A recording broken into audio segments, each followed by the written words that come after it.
What are general conditions in a construction budget? I always say that we need to target a correct overall total project duration early on in the pre-construction phase so that we can properly budget for our general conditions and our general requirements. So I figured we would do a video about general conditions. So I'll show you what general conditions are as listed in the Division 1 specifications and how we budget for them. Let's do this right now.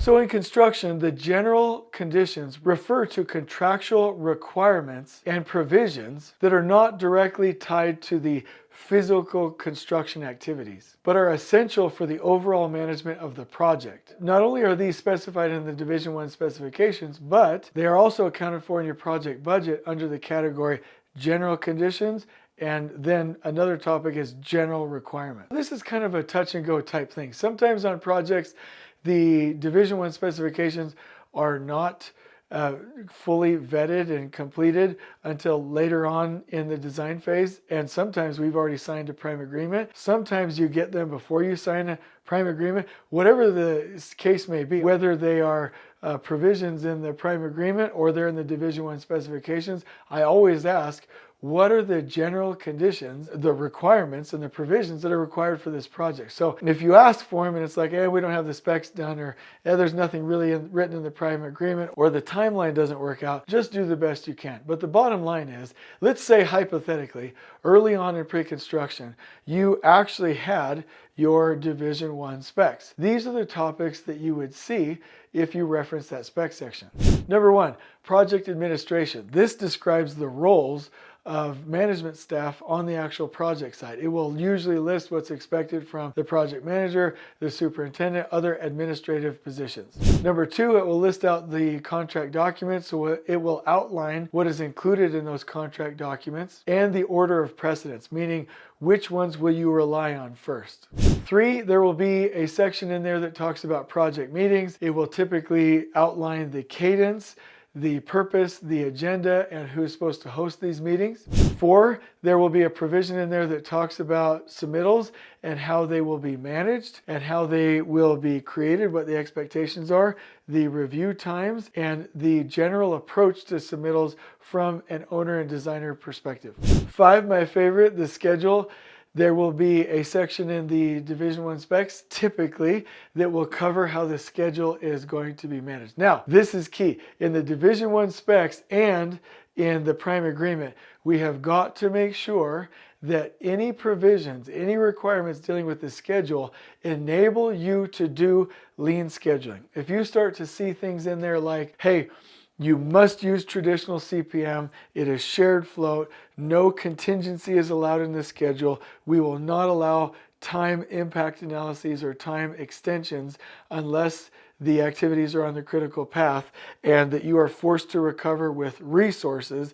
And at any of these abusive clauses, this is where you're going to have to pay particular attention. So in the submittal section, the submittal and RFI section, I'm paying attention to, is the turnaround time 25 days, 20 days, 15 days, but those kinds of provisions we can usually work with. But when it comes to the scheduling section and they lock you into a bad form of scheduling management, you have a high likelihood of tanking that project.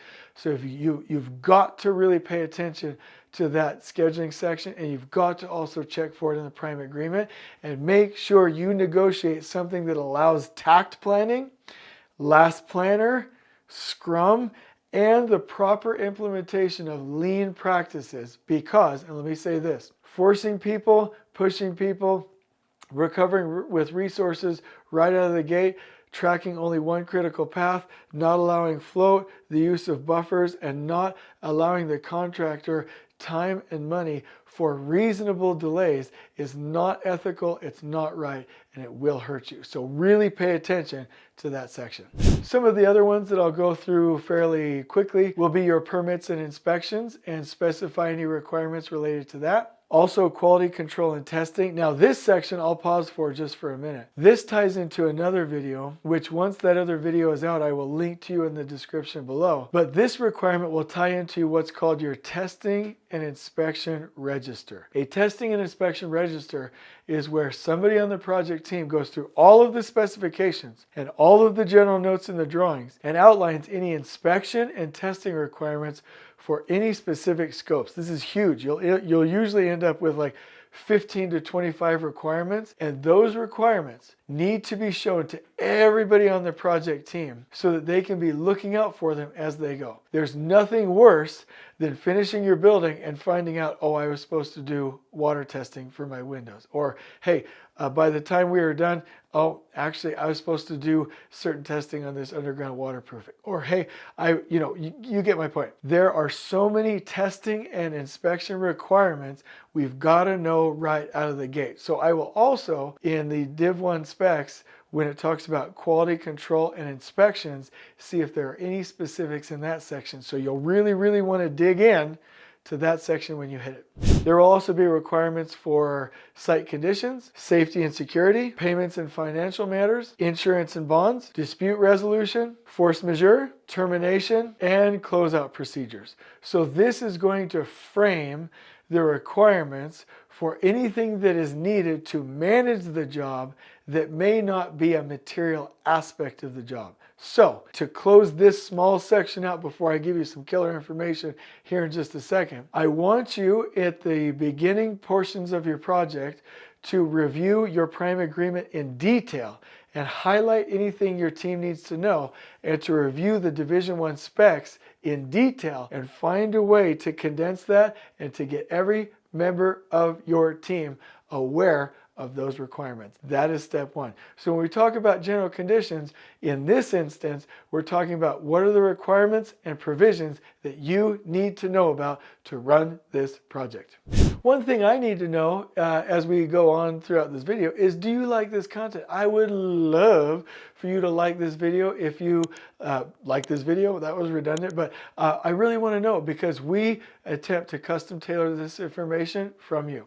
So let's finish strong. I have got some information for you, actionable steps that you need to take in the early phases of design, in the conceptual design phase, schematic design, early design development. Now, here's what I want you to do.